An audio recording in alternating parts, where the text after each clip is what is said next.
हम स्टार्ट कर रहे हैं लेक्चर नंबर 17 जो है लेक्चर नंबर 17 मॉडर्न हिस्ट्री का। ठीक है, तो इससे पहले वाले लेक्चर में हमने आईएनसी का फॉर्मेशन देख लिया था, इंटरनेशनल कांग्रेस का। और इनिशियल फेज में क्या होता है, मॉडरेट्स मतलब क्या, जो ब्रिटिशर्स के अगेंस्ट काम करते नहीं है लेकिन ब्रिटिशर्स क्रिटिसाइज करते हैं। मतलब क्या कि आपने जो इकोनॉमिक पॉलिसी इम्प्लीमेंट कर रहे हो वो इंडिया में अच्छे से नहीं कर रहे हो। ठीक है, तो मॉडरेट फेज हमारा स्टार्ट होता है।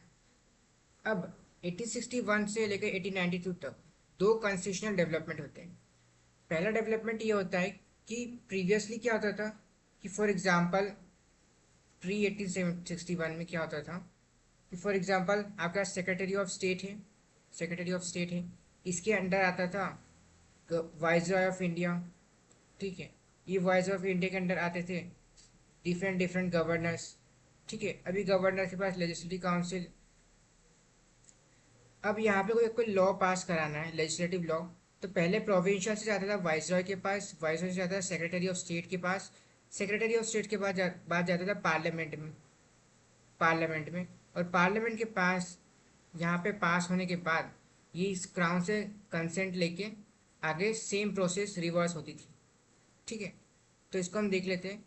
इंडियन काउंसिल एक्ट 1861 के पहले क्या हुआ करता था कि बॉम्बे से यहाँ पे जाता था वॉइसरॉय के पास, वॉइसरॉय से गया यहाँ पे सेक्रेटरी ऑफ स्टेट के पास, सेक्रेटरी ऑफ स्टेट के बाद गया पार्लियामेंट जो ब्रिटेन का है। और नॉट पार्लियामेंट, पहले सेक्रेटरी ऑफ स्टेट से जाता था पीएम के पास, प्राइम मिनिस्टर के पास, प्राइम मिनिस्टर को पास करते थे पार्लियामेंट ब्रिटेन के। ठीक है, पार्लियामेंट के पास होने के बाद जाता था क्राउन के पास, और देन वापस से रिवर्स प्रोसेस होती थी और वापस से यहाँ पे आता था। ठीक है, तो काफ़ी ज़्यादा लंबी प्रोसेस होती थी, तो इसीलिए इंडियन काउंसिल एक्ट ऑफ 61 लाया जाता है। अब यहाँ से प्राइम मिनिस्टर और ब्रिटेन के पार्लियामेंट का पूरा सिस्टम हटा दिया जाता है। मतलब अगर कोई लॉ पास कराना है अब, तो आपको यहाँ पे लाने की ज़रूरत नहीं है। ठीक है, आप डायरेक्ट फर्स्ट दो तरीके से पास हो सकते हैं लॉ। पहला है कि आप सेक्रेटरी ऑफ स्टेट से पास करा लो, और यहाँ पे एक और सिस्टम लग जाता है प्रोविंशियल लेजिस्लेटिव काउंसिल का। जिस तरह हमारे पास अभी स्टेट गवर्नमेंट है और सेंट्रल गवर्नमेंट है। ठीक है, अगर स्टेट गवर्नमेंट कोई लॉ पास करती है तो वो स्टेट डायरेक्ट पास कर सकती है, उसको सेंट्रल गवर्नमेंट की परमिशन लेने की ज़रूरत नहीं। सेम यहाँ पे कंसेप्ट लाया जाता है प्रोविंशियल लेजिस्लेटिव काउंसिल का। यहाँ पे Bombay, Bengal, Madras, Punjab and north west province को यहाँ पे खुद की लेजिस्लेटिव काउंसिल दी जाती है। यहाँ पे खुद के लॉज पास कर सकते हैं। इन केस अगर कुछ लगता है इनको, तो ये जो है आगे कंटिन्यू कर देंगे। मतलब यहाँ पे बंगाल जो है अपने रिकमेंडेशन के लिए गवर्नर जनरल ऑफ इंडिया और वाइसरॉय के पास भेजेगा। ये वाइसरॉय यहाँ पे सेंट्रल लेजिस्लेटिव असेंबली में पास कराएंगे। ठीक है, अब इसके साथ कुछ एडिशनल चेंजेस भी यहाँ पे होते हैं। अब फॉर एग्जांपल पहले के क्या था, पोर्टफोलियो सिस्टम नहीं हुआ करता था रीजन। अब 1861 में क्या होता है, पोर्टफोलियो सिस्टम ऐड किया जाता है, साथ ही में 3 Indian made part of legislative assembly. लेकिन इसमें कुछ ज़्यादा इतना होता नहीं चेंजेस, क्योंकि यहाँ पे मॉडरेट्स जो ब्रिटिशर्स लाए अब इंडिया में, मॉडरेट्स आईएनसी के लोग जो यहाँ पे प्रेशर डाल रहे थे ब्रिटिशर्स पे कि आप इंडियंस को लेजिस्लेटिव पार्ट में पार्टिसिपेट करवाओ, इंडियंस को लेजिस्लेटिव में पार्टिसिपेट करने का ऑप्शन दो। तो ब्रिटिशर्स यहाँ पे क्या करते हैं, 3 इंडियंस लेते हैं जो लॉयलिस्ट रहते हैं। मतलब क्या, ब्रिटिशर्स के लॉयलिस्ट रहते हैं, तो इसका कोई मीनिंग रहता नहीं है। ठीक है, इसे ब्रिटिशर्स की सुविधा के लिए लाया जाता है, ना कि इंडियंस के लिए। ठीक है, उसी के बाद यहाँ पे 1892 1892 में भी एक इंडियन काउंसिल एक्ट लाया जाता है। ठीक है, अब ये था मॉडरेट फेज में। अब आगे हम कंटिन्यू करते हैं, मॉडरेट फेज कंटिन्यू चलता है। अब 1902 में लॉर्ड कर्जन यहाँ पे करते क्या है, बंगाल का पार्टीशन। लॉर्ड कर्जन यहाँ पे करते बंगाल का पार्टीशन। अब बंगाल का पार्टीशन, उसका रीज़न यहाँ पे क्या देते हैं, एडमिनिस्ट्रेटिव फंक्शन, कि मतलब बंगाल बहुत ज़्यादा बड़ा है, उसको एडमिनिस्टर करना इतना इजी नहीं है, इसीलिए इसको हमें पार्टीशन करना पड़ेगा। लेकिन जो पार्टीशन की थ्योरी है यहाँ पे लॉर्ड कर्जन लाते हैं, वो दो तरीके से होती है। पहली होती है लिंग्विस्टिक, लिंग्विस्टिक, सेकंड होती है रिलीजियस। रिलीजियस मतलब क्या कि 1892 में ब्रिटिशर्स जो प्रोविंशियल लेजिस्लेटिव असेंबली है, प्रोविंशियल लेजिस्लेटिव काउंसिल है, इसमें भी जो इंडियंस को पार्टिसिपेट करने की परमिशन देते हैं। मतलब माइनॉरिटी में रहते हैं लेकिन इंडियंस पार्टिसिपेट कर सकते हैं। तो मतलब आप बंगाल प्रोविंस से हो तो कुछ मेंबर, कुछ जो है इंडियंस रहेंगे उसमें, ठीक है। उसी के साथ अगर आप बॉम्बे प्रोविंस से हो तो उसमें भी इंडियंस रहेंगे, ठीक है। अब यहाँ पे जो लॉर्ड कर्जन है वो यहाँ पे स्ट्रेटजी क्या चूज करते हैं कि बंगाल में लोगों को बोलते हैं कि यहाँ बंगाल में रिलीजियस डिवाइड करते हैं, हिंदू और मुस्लिम का, हिंदू और मुस्लिम का। अब यहाँ पे बोलते हैं कि यहाँ पे एक लॉलीपॉप दी जाती है मुस्लिम को कि अगर यहाँ पे बंगाल का पार्टीशन हो जाए तो जो प्रोविंशियल लेजिस्लेटिव काउंसिल है उसमें आपको ज़्यादा सीट मिल सकती है। मतलब अभी आप हिंदू और मुस्लिम के साथ में हो तो मुस्लिम जो है माइनॉरिटी में है, करेक्ट। तो अगर हम बंगाल का पार्टीशन कर दें यहाँ पे तो एक तरह से आप यहाँ पे आपको ज़्यादा सीट्स मिल सकती हैं, ठीक है। ये बेसिस पे क्या होता है क्योंकि बंगाल उस टाइम पे क्या था, नेशनलिस्ट मूवमेंट का हब बना हुआ था, नेशनलिस्ट मूवमेंट का हब बना हुआ था। उसका रीज़न था, फर्स्ट है कि उसकी लैंग्वेज, मतलब एक बांग्लादेशी मुस्लिम और हिंदू बांग्ला जो बंगाली लैंग्वेज है उसको समझ सकता है। अब वही बंगाली हिंदू बंगाली मुस्लिम से कम्युनिकेट करके नेशनलिस्ट पैदा कर, जो है रिवोल्यूशन कर सकता है। लेकिन यहाँ पे होता क्या है, अब डिवीजन होने के बाद क्या होगा कि मुस्लिम जो है हिंदूज की सुनेंगे नहीं क्योंकि उनको सीट्स मिल रही है यहाँ पे। तो जो एलीट मुस्लिम क्लास थी वो यहाँ पे पार्टीशन से खुश हो जाती है, ठीक है। सेकंड रीज़न यहाँ पे होता है लिंग्विस्टिक के बेसिस पे। चूंकि बंगाल उस टाइम में काफ़ी बड़ा था तो इसमें बिहार और काफ़ी ज़्यादा प्रोविंस दूसरे एरिया भी आते थे। अब बंगाल में क्या था, बंगाल में 13 मिलियन पॉपुलेशन जो है बंगाली स्पीक करती थी, लेकिन बची हुई 37 मिलियन पॉपुलेशन जो है हिंदी बोलती थी, ठीक है। अब तो यहाँ पे बंगाल का पार्टीशन वापस से किस बेसिस पे हो रहा है, यहाँ पे लिंग्विस्टिक की मतलब लैंग्वेज की बेसिस पे, कि अब एक बंगाली यहाँ पे ट्रेवल नहीं करेगा, ठीक है। अब यहाँ पे कोई हिंदू बंगाली यहाँ पे आएगा लैंग्वेज बोलने बिहार में तो बिहारी को समझ में नहीं आएगी क्योंकि वो हिंदी स्पीक करते हैं, ठीक है। तो इस ये बोलकर क्या होता है यहाँ पे ब्रिटिशर्स पार्टीशन करते हैं। अब ये फेज था पार्टीशन का मॉडरेट तक, मतलब मॉडरेट का फेज में जब ब्रिटिशर्स पार्टीशन कर देते हैं तो इंडियंस को ये बात समझ आ जाती है मोस्टली कि अब ब्रिटिशर्स को आम भाषा समझ में आएगी नहीं, मॉडरेट से कुछ हो नहीं रहा है, ठीक है। और यहाँ पे मॉडरेट जो मॉडरेट हैं वो यहाँ पे स्टार्ट करते हैं, मॉडरेट यहाँ पे स्टार्ट करते हैं स्वदेशी मूवमेंट। अब हमें याद रखना है स्वदेशी मूवमेंट अभी सिर्फ बंगाल में शुरू हुआ है, सिर्फ बंगाल में स्टार्ट हुआ स्वदेशी मूवमेंट, ठीक है। अब जब स्वदेशी मूवमेंट स्टार्ट होता है 1902 में पार्टीशन के टाइम पे, तो वहाँ पे क्या होता है, फॉर एग्जांपल पंडित है तो जो प्रसाद में शक्कर मिलाई जाती है अगर वो यूरोप से बन के आ रही है, यूरोप से बन के आ रही है तो उसको नहीं प्रसाद नहीं पर चढ़ाएगा। फॉर एग्जांपल वुमेन है तो यहाँ पे अगर वुमेन जो है चूड़ियाँ खरीद रही है तो उसके ग्लास अगर जो यूरोप से बन के आए तो वुमेन नहीं खरीदेगी, ठीक है। तो ये सब होता है। अब स्वदेशी मूवमेंट में, स्वदेशी जो मूवमेंट स्टार्ट होता है बंगाल में, इसमें मॉडरेट चाहते हैं कि इसको बंगाल तक ही रखा जाए, ठीक है। और यहाँ पे एक्सट्रीमिस्ट चाहते हैं कि इनको बंगाल से आगे लाया जाए और पूरा पैन इंडिया लेवल पे बनाया जाए, ठीक है। अब इसी दौरान क्या होता है कि आईएनसी की मीटिंग होती है, इंडियन नेशनल कांग्रेस की, एक रूम में, ठीक है। लॉर्ड कर्जन पूरे रूम में, यहाँ पे काफ़ी सारे आईएनसी के मेंबर्स बैठे हुए हैं, ऊपर से यहाँ पे लॉर्ड कर्जन यहाँ पे बैठे हुए हैं, ठीक है। इस बीच क्या होता है कि काफ़ी सारे, फॉर एग्जांपल ये पूरा रूम है आपका, यहाँ पे काफ़ी सारे कांग्रेस के मेंबर्स आईएनसी के मेंबर बैठे हुए हैं, ठीक है। इस तरफ मॉडरेट बैठे हुए, इस तरफ एक्सट्रीमिस्ट बैठे हुए, लॉर्ड कर्जन यहाँ पे बैठ के देख रहे हैं, ठीक है। अब यहाँ पे जो दादा भाई नौरोजी हैं, दादा भाई नौरोजी हैं, वो इस टाइम कांग्रेस के प्रेसिडेंट हैं। ठीक है। अब जब 1902 में बांग्लादेश, जो बंगाल का पार्टीशन होता है, उस टाइम ये समझ जाते हैं कि जो स्वदेशी एक्सट्रीमिस्ट और एक्सट्रीमिस्ट एक्सट्रीमिस्ट और मॉडरेट है, इनमें दूरियां मतलब पार्टीशन हो रहा है, आपस में अलग अलग होने का चल रहा है। तो यहाँ पे दादा भाई नौरोजी जो है स्वराज का कंसेप्ट निकालते हैं, स्वराज कि हमें स्वराज चाहिए। लेकिन इस टाइम पे स्वराज का मीनिंग कंप्लीट इंडिपेंडेंस नहीं है। यहाँ पे स्वराज का मीनिंग है कि हम प्राइम मिनिस्टर अपना चुनेंगे, लॉज अपने बनाएंगे, लेकिन जो पावर रहेगी वो क्राउन के पास रहेगी, मतलब हम क्राउन के अंडर काम करेंगे। ठीक है, तो अभी स्वराज का कंसेप्ट ये है।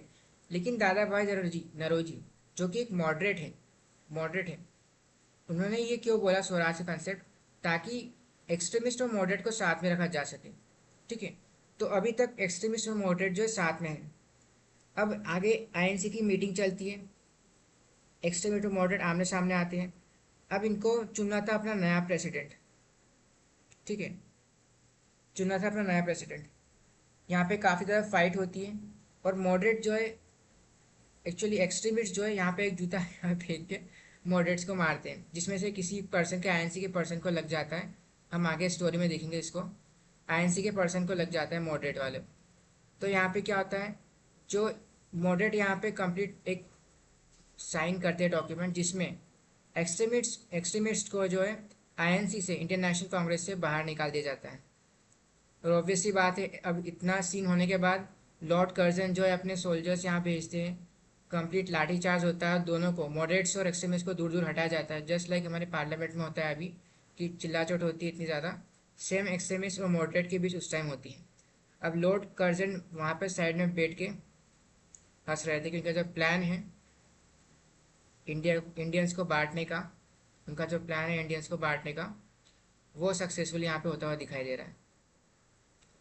कांग्रेस, यहाँ पे हमें देखने को मिलता है कांग्रेस का स्प्लिट, और जिसको हम कांग्रेस का स्प्लिट मतलब मॉडरेट और एक्सट्रीमिस्ट में, जिसको हम बोलते हैं सूरत स्प्लिट, जिसको हम बोलते हैं सूरत स्प्लिट। ठीक है, तो ये हमारी टोटल कंप्लीट स्टोरी की एक समरी हो चुकी है। अब हम इसको स्टार्ट करते पढ़ना। तो हमने इंडियन नेशनल काउंसिल देख लिया 1861 में। पहले यहाँ पे PM, prime minister, and then parliament हुआ करता था। अब आगे चल के ये हट जाता है, पार्लियामेंट और पीएम सिर्फ रहता है secretary of state, 15 members, Indian house बना रहता है, गवर्नर जनरल ऑफ इंडिया जिसको, एंड वाइसरा जिसको हम बोलते हैं। साथ ही में यहाँ पे प्रोविंशियल लेजिस्लेटिव काउंसिल बनती है, गवर्नर जनरल ऑफ इंडिया वाइसरा के अंडर में एग्जीक्यूटिव काउंसिल और लेजिस्लेटिव असेंबली, ये दोनों होती है। यहाँ पे पोर्टफोलियो सिस्टम ऐड किया जाता है, और साथ में 3 नए इंडियंस को ऐड किया जाता है, क्योंकि ये मॉडरेट काफ़ी ज़्यादा प्रेशर डाल रहे थे। ठीक है, तो Indian council act of 1861, the 1861 act marked an advance in that the principle of representatives of non-officials in legislative bodies became accepted. Laws were to be made after due deliberation, and as a pieces of legislation they could be changed only by same deliberative process. Lawmaking was thus no longer seen as an exclusive business of the executive. The portfolio system introduced by Lord Canning laid the foundation of the cabinet government in India, each branch of the administration having its official head spokesperson in the government, who was responsible for its administration. The act, by vesting legislative powers in the government of Bombay and Madras, by making provisions for the institution of similar legislative council in other provinces, laid the foundation of legislative devolution. मतलब यहाँ पे बॉम्बे मद्रास को भी legislative power दे दी जा चुकी है। ठीक है, however, the legislative council established by the act of 1861 possessed no real powers and had many weaknesses. The council could not discuss important matters and no financial matters at all without previous approval of government. They had no control over budget. They could not discuss executive actions. Final passing of the bill needed Viceroy approval. Even if the approved by Viceroy, the Secretary of State could disallow a legislation. Indians associated as a non-officials were members of elite section only. Non-official members were nominated. Portfolio system in the government by Lord Canning, Viceroy of India. For legislative purposes, the Governor General of Council was enlarged. Powers of promulgation of ordinances and emergency given to Governor General. यहाँ पे अब ordinance भी आता है 1861 में. Indian Council Act. Any bill related to public revenue or debt, military, religion or foreign affairs could not be passed without the Governor General assent. ठीक है. Restored the legislative powers to presidencies of Bombay and Madras. Legislative Council was established in Bengal, Northwest Province and Punjab. The Legislative Council of Calcutta had extensive power to pass laws for the whole of British India. Lord Canning nominated 3 Indians to the council in 1862, namely Raja of Benares, Maharaja of Patiala and Sir Dinkar Rao. Assessment की हम बात करें तो beginning of representative institutions by associating Indian with law making. Even though Indians were nominated, there was no statutory provision for the inclusion of Indians in it. Limited role of Legislative Council, it was chiefly advisory. No discussion on finance was permitted. Allowed for decentralization of administration with the vesting of legislative power to presidencies of Bombay and Madras. Power of ordinance given to the Governor General gave him absolute powers. Not a representative body. Portfolio system functioned as a committee. It consisted only either of big zamindars, retired officials और Indian princess. ठीक है. इसके बाद आता है Indian council act. Indian council act 1892. Reactionary policies of Lord Lytton. Rising wave of nationalism and formation of Indian National Congress. Principle of the election instead of nomination. Reform of the legislative councils. The legislative council or governor general or the Indian Legislative Council as it came to be known was enlarged. The universities, districts, boards, municipalities, zamindar, state bodies and chambers of commerce were empowered to recommend members to provincial councils. Thus was introduced the principle of representation. Though the term election was formally avoided in the Act, an element of indirect election was accepted in the selection of some of non-official members. The members of legislatures were now entitled to express their views upon financial statements which were henceforth to be made on the floor of the legislatures. They could also put questions within certain limits to the executive on matters of public interest after giving 6 days notice. Official majority was maintained, allowed the members to ask questions in financial public matters. Principle of representation. Legislative Council were empowered to make new laws and repeal old laws with the permission of Governor General.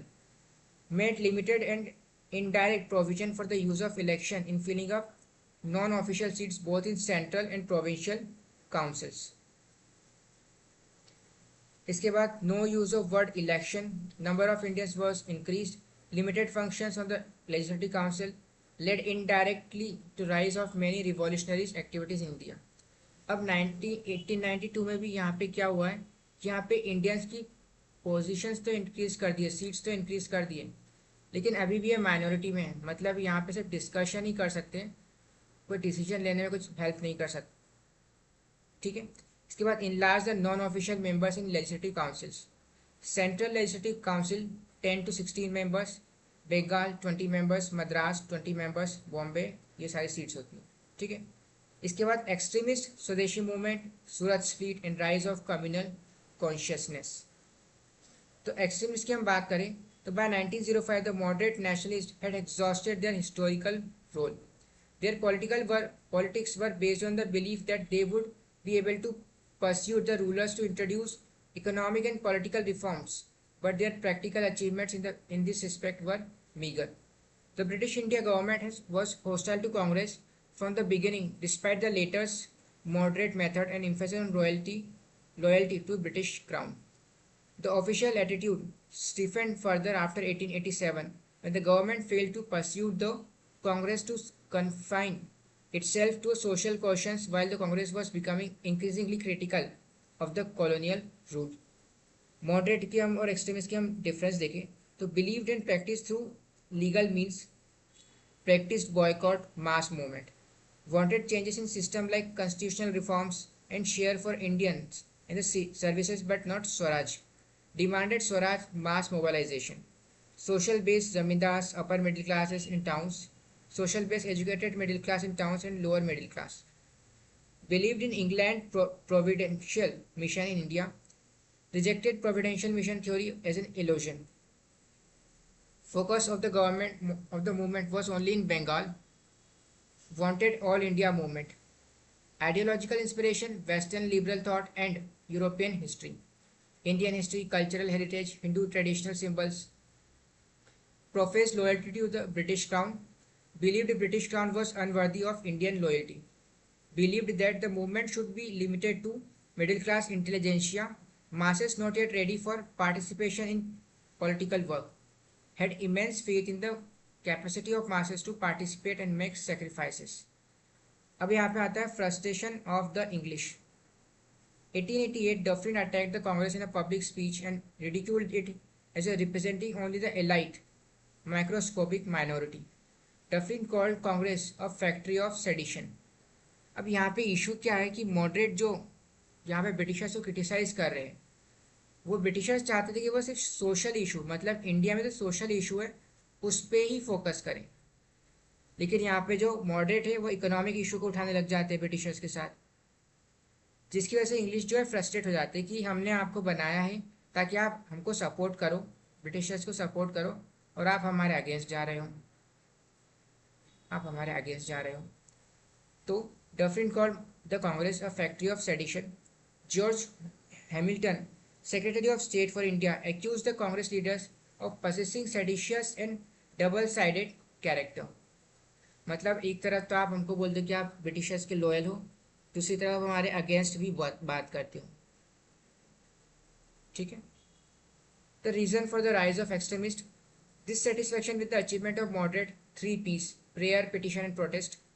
The reactionary policies of Curzon: growth of confidence and self-respect, growth of education, reaction to increasing westernization.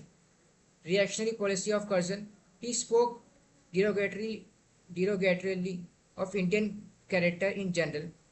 Administrative measures adopted during this rule: the Calcutta Corporation Act 1899, which reduced the strength of the elected members from India, thereby giving British a majority. 1904 Official Secrets Act curbed freedom of press. 1904 Indian Universities Act ensured a greater government control over universities, which is described as factories producing political revolutionaries. The partition of Bengal 1903 यहाँ पे होता है.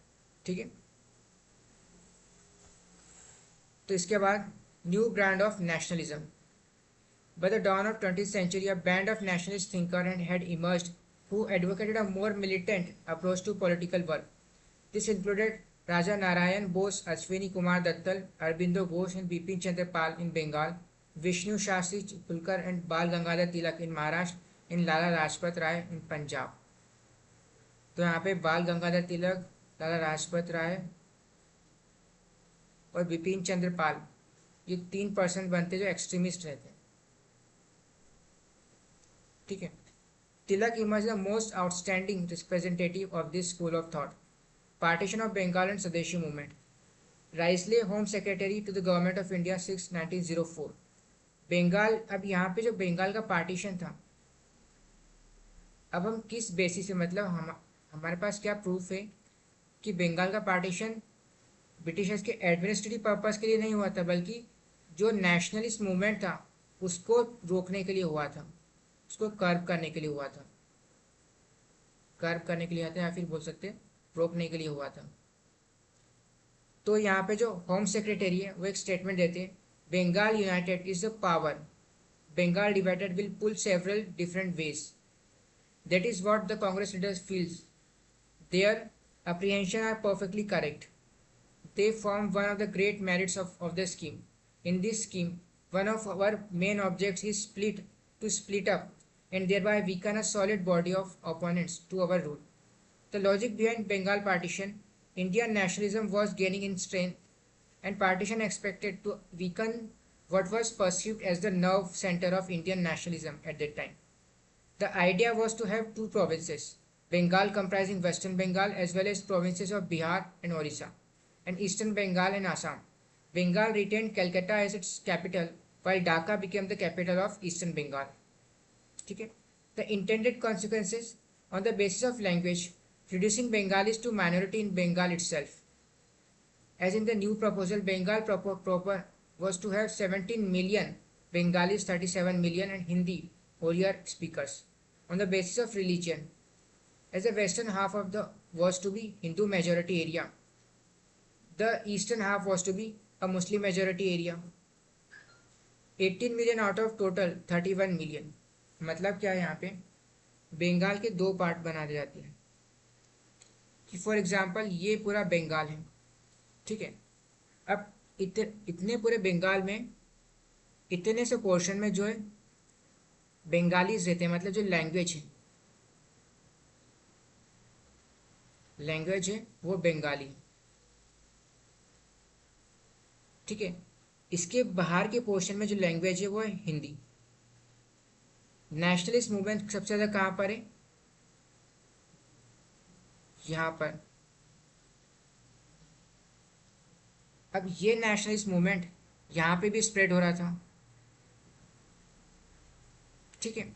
तो यहाँ पे Britishers करते क्या है कि जो नेशनलिस्ट इसको पार्टीशन करने के लिए बंगाल का करते हैं रिलीजियस बेसिस में डिफरेंस. मतलब क्या, यहाँ पे आ जाते हैं हिंदूज, यहाँ पे आते हैं मुस्लिम्स, मतलब इनका पार्टीशन हो जाता है. एक ये अलग प्रोविंस है, ये अलग प्रोविंस है. अब चूंकि यहाँ पे सीट मिल चुकी है मुस्लिम्स को, अब वो यहाँ पे हिंदूज की क्यों सुनेंगे, ठीक है. एक पार्टीशन ये हो गया. सेकेंड प्रॉब्लम यहाँ पे क्रिएट होती है लैंग्वेज की. हिंदी यहाँ पे 37 मिलियन लोग बोलते हैं, बंगाली यहाँ पे ओनली कितने दिए, 18 मिलियन. मतलब क्या, बंगाल में बंगाली को ही माइनॉरिटी बना दिया जाता है. बंगाल में खुद बंगाली माइनॉरिटी बन जाते हैं. अब यहाँ पे कम्युनिकेशन प्रॉब्लम है क्योंकि लैंग्वेज बैरियर है ना. यहाँ पे बंगाली स्पीक कर रहे हैं, अब यहाँ पे इनको कम्युनिकेट करना है तो नहीं कर सकते, ठीक है. और यहाँ पे ये माइनॉरिटी बन चुके हैं, correct.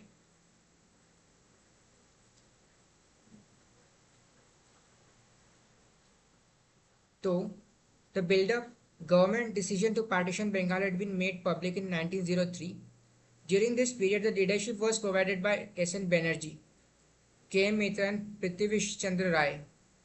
The methods adopted were petition to government, public meetings, memorandum, propaganda through pamphlets, newspapers such as Hitabdi, Sanjeevi Bengali. अब यहाँ पे जो क्या बोलते हैं पार्टीशन को रोकने के लिए मॉडरेट्स वापस से वही अपना करते, न्यूज़पेपर बांटते हैं, पैम्पलेट्स बांटी जाती है. यहाँ पे काफ़ी सारी पिटिशंस जो है क्राउन को भेजी जाती है, पिटिशंस क्राउन को भेजी जाती है कि आप जो है पार्टीशन रोक दो. The strength of this protest can be gauged from the fact that in the first 2 months following announcement 500 protest meetings were held East Bengal alone, especially Dhaka.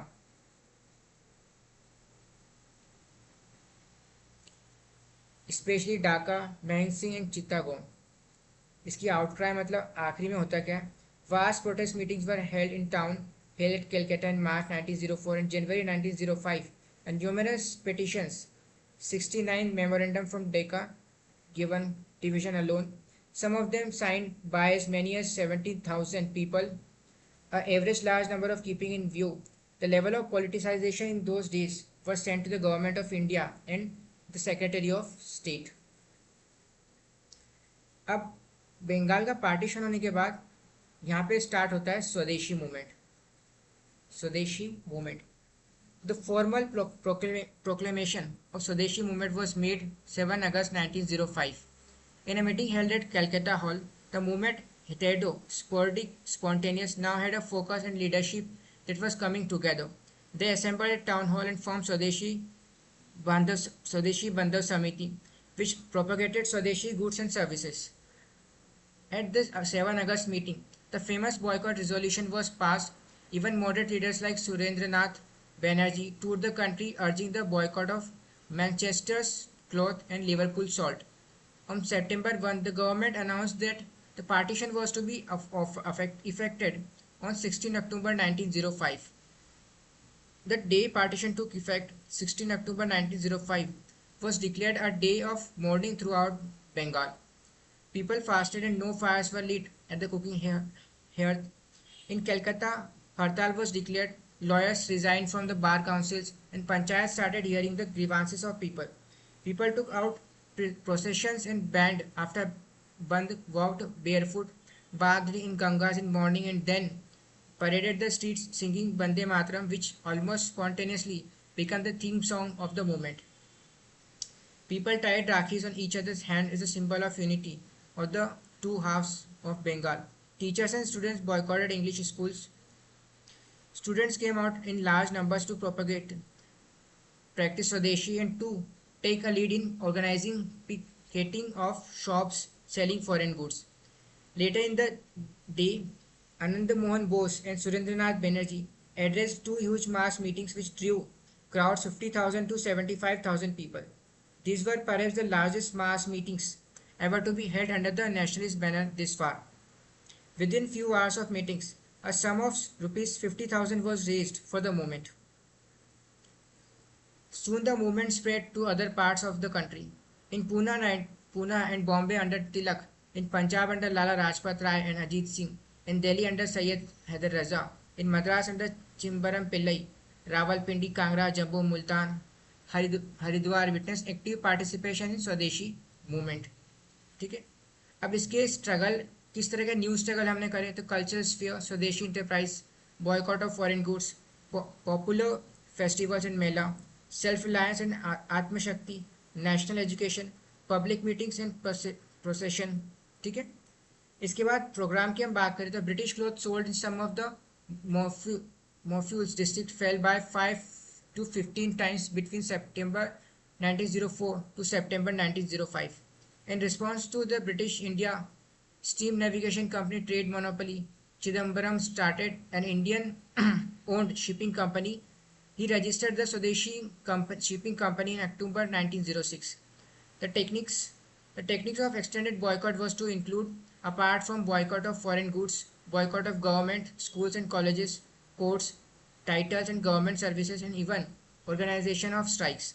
Boycott and public burning of foreign clothes, picketing of shops selling foreign goods all became common in remote corners of Bengal as well as in many important towns and cities throughout the country. Women refused to wear foreign bangles and use foreign utensils. Washermen refused to wash foreign clothes, and even priests declined offering which contained foreign sugar. Corps of volunteers of Samitis, as they are called, were another major form of mass mobilization widely used by the Swadeshi movement. The Swadeshi Bandh Samiti set up by Ashwini Kumar Dutt, a school teacher in Barisal, was the most well-known volunteer organization them all. National education, one of the major planks of the program of self-reliance. Bengal National College, inspired by Tagore Shanti Niketan, was set up with Aurobindo Ghosh as its principal. August 15, 1906, Indian National Council of Education was set up to organize a system of education, literary, scientific and technical, on national lines under national control from the primary to university level. Education was to be imparted through the medium of vernaculars.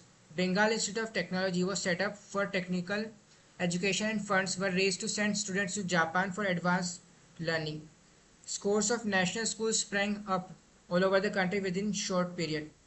Cultural expression, people took out processions and band after band walked barefoot, bathed in Ganges in morning and then paraded the streets singing Vande Mataram, Swadeshi, indigenous enterprises, while many of these enterprises whose promoters were more endowed with patriotic zeal than with business acumen were unable to survive for long. Some others such as Acharya R.C. Bengal Chemicals Factory became successful and famous. Cultural expression की बात करें तो painting, Tagore broke the domination of Victorian naturalism over Indian art and took inspiration from Mughal Ajanta Rajput paintings. In science, Jagdish Chandra Bose, Prafull Chandra Roy, others pioneered original research which was praised the world over. Nandalal Bose, who left major imprint on Indian art, was the first recipient of scholarship offered by the Indian Society of Oriental Art founded in 1907. Social base की बात करें तो social base of the government expanded to include certain sections of the zamindars, the students, the women, the lower middle classes in the cities and towns. Hitherto untouched sections, students, women, and some sections of urban-rural population participated. Attempt was also made to give political expression to economic grievances of working class by organizing strikes in British-owned concerns such as Eastern Indian Railways. But the movement was not able to garner support of the Muslims, especially Muslim peasantry, because of conscious government policy of divide and rule held by overlap of class, community, and places. The Surat split, rising friction due to ideological differences. The basic tenets of the extremist school of thought were hatred for foreign rule. Since no hope could be driven from it, Indians should work out their own salvation. Swaraj to be goal national movement. Direct political action required. Belief in capacity of the masses to challenge the authority. Personal sacrifices and required, and true nationalists to be always ready for it. In December 1905, at the Banaras session of the Indian National Congress, presided over by Gokhale, the moderate. अब यहाँ पे हमारा start होता है सूरत split. ठीक है. So in December 1905, at Banaras session of the Indian National Congress, presided over by the Gokhale, the moderate extremist differences came to the fore. The extremists wanted to extend the boycott Swadeshi movement to regions outside Bengal, also to include all forms of association such as government services, law courts, legislative councils, etc. Within the boycott program and the start a nationwide mass movement. The extremists wanted a strong resolution supporting their program at Banaras session. The moderate, on the other hand, were not in favor of extending the movement beyond Bengal, but totally opposed to boycott of council and similar associations. They advanced constitutional methods to protest against the partition of Bengal. As a compromise, a relatively mild resolution condemning the partition of Bengal and reactionary policies of Curzon and supporting the Swadeshi boycott program in Bengal was passed. This succeeded in averting a split for the movement. The word Swaraj was mentioned for the first time, but its connotation was not spelled out, which left the field open for differing interpretation by moderates and extremists. The extremists, encouraged by proceedings at Calcutta session, gave a call for wide passive resistance and boycott of schools, colleges, legislative councils, municipalities, law courts, etc. The INC session. The militant nationalists led by Tilak, Bipin Chandra Pal and Lala Lajpat Rai and Aurobindo Ghosh were, however, in favor of extending the movement to rest of India and carrying it beyond program of just Swadeshi boycott to a full-fledged political mass struggle. The moderates by and large were not as yet willing to go that far. In 1906, however, the Indian National Congress at its Calcutta session, presided over by Dadabhai Naoroji, took major step forward. Naoroji in his presidential address declared that goal of Indian National Congress was self-government or Swaraj, like that of United Kingdom or the colonies. The split. The extremists wanted the 1907 session to be held in Nagpur, central provinces, with Tilak or Lala Lajpat Rai as the president, along with the reiteration of Swadeshi, boycott and national education resolution. The moderates wanted the session at Surat in order to exclude Tilak from the presidency. Since a leader from the host province could not be session president, Surat being in Tilak home province of Bombay. Instead, they wanted Raspberry Ghosh as the president had sought to drop resolution on Swadeshi, boycott and national education. Both sides adopted rigid positions, leaving no room for compromise. The split became inevitable, and the Congress was now dominated by the moderates, who lost no time in reiterating Congress' commitment to goal of self-government within British Empire and to use of constitutional methods by only to achieve this goal. Both sides came to the session prepared for confrontation. In no time, 1600 delegates were shouting, coming to blows and hurling chairs at each other. In the meantime, some unknown person hurled a shoe and dice which hit Firoz Shah Mehta and Surendranath Banerjee. The police came and cleared the hall. The Congress session was over. Rise of communal consciousness. अब यहाँ पे Britishers की वजह से मुस्लिम league create होती है. अब starting में जो है मुस्लिम लीग इतनी इन्फ्लुएंशियल नहीं थी, मतलब एक तरह से अवॉइड की जा रही थी, कोई इन्फ्लुएंशियल या पावर इनके पास नहीं थी। ठीक है। तो formed at Dhaka in 1906, Sir Sultan Muhammad Shah Aga Khan II was appointed the first honorary president of the league. Aga Khan, not a name but a spiritual post within Shia Muslim community. Nawab Wakar ul Mulk, Nawab Mohsin ul Mulk, political here, were the other notable names in its formation. Shimla deputation, 58 delegates from all over the subcontinent were the founding members of League. The HQ were established at Lucknow to preach loyalty to British government and to keep the Muslim intelligentsia away from the Congress. Important leaders Muhammad Ali Jinnah, Muhammad Ali Johar, Shaukat Ali, Hakim Ajmal Asri, sole person elected to presidency of Congress, the Muslim League and All India Khilafat Committee. Elected first chancellor of the Jamia Millia Islamia University, Raja of Mahmudabad. ठीक है, तो यहाँ पे हमारा lecture finish होता है।